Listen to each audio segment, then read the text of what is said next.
There is, unfortunately, no escaping physics. Bound by the speed of light, even information must take its time to get birds going. And as we move farther into the void, that time grows until the distance becomes unspeakable.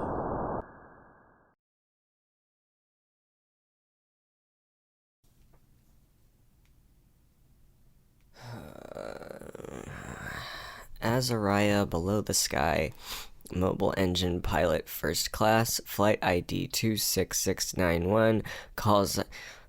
Man, whatever. If you hear it, you hear it, and if you don't, you don't. I'm not rattling off that whole stupid thing every time. Caught some kind of space crud. Fucking sucks. Tony and his family seem fine. It's just me. They got whole different diseases out here, dude. I never got sick on the colony ship. Fucking miserable. Oh, but Benny took me out to the salvage warehouse at the end of the shipyard, and we did find an old standby generator in there. Heavy as fuck and rusted all to hell, but we wrestled it onto a dolly and wheeled it back to the store, and let me tell you what, he hooked it up and got it functional. Not exactly running like new, but I should be able to transmit messages longer than 5 minutes now. Have I told you about the colony ship? I mean, everybody knows that's where I'm from, but, like, have we talked about it? Because, wow, what a wild ride. I mean, mostly it sucked. We all had inhibitor chips implanted in our heads to regulate our emotions or whatever. It's funny, right? Because when you don't know any different, it all seemed reasonable at the time, but in retrospect, I'm like, damn, that shit was pretty fucked up. It was to keep everybody docile, you know, like, they didn't want us getting into fights or throwing a coup or, like, stealing a shuttle and making a break for it. And, like, yeah, it's whack. But, honestly, it kind of worked.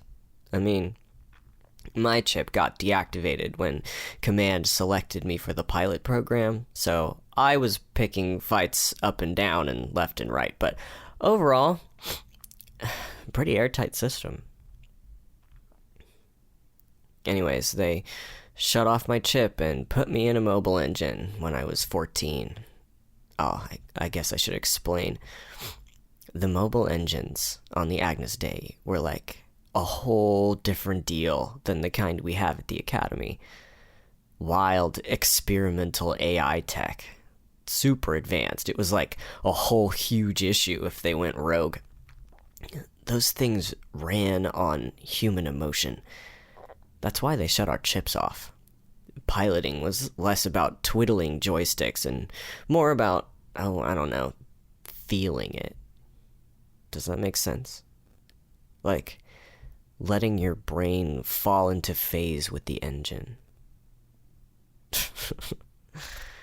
Turns out I was really fucking good at it. Had a good engine, too. Her name was Calamity Dawn. Handled like a dream. We were a sick team, me and her. Piloting those clunkers at the Academy. Even the new models, it's just like, man, it's just not the same. Actually, you know what gets me sometimes? We're in our 3rd year of pilot school, right? And look, I'm not trying to brag here, but if you put me in an empathetic engine right now, today, I'd be a fully qualified pilot. I've been one for years, and not just qualified, I was really good. Like, for real. But nobody else makes engines like the Agnes Day, and I got a whole another year of classes and practicals and simulator tests before they'll even assign me my own engine. Breathing in simulator stink and 50 flavors of sweat in a practice helmet, it's just... it's a weird spot to be in, man, that's all I'm saying. It's like those years never happened. I was a pilot, and now I'm not. Also, here's a wild one. Tony's girlfriend, or ex, or whatever, everyone calls her Hannah Babe. Like, as if that's her name. Even the boys. So after dinner last night, Alf was like, "Hey, Hannah Babe, you want some help with the dishes?" Like it was totally normal. So now I'm like, bro, what am I supposed to call her? Because I can't call her that. Like, we've spoken to each other maybe twice. I can't call her Hannah Babe. We're not tight like that. I literally don't know what to do.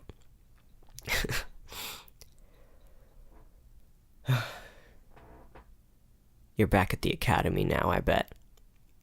All sunburnt and relaxed and shit. Is Robinson pissed at me? Oh, you get pics from Hollins yet?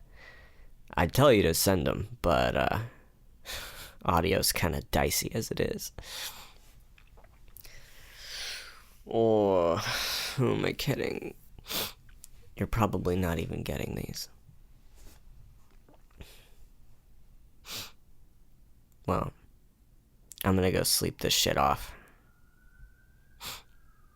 Later, Holmes.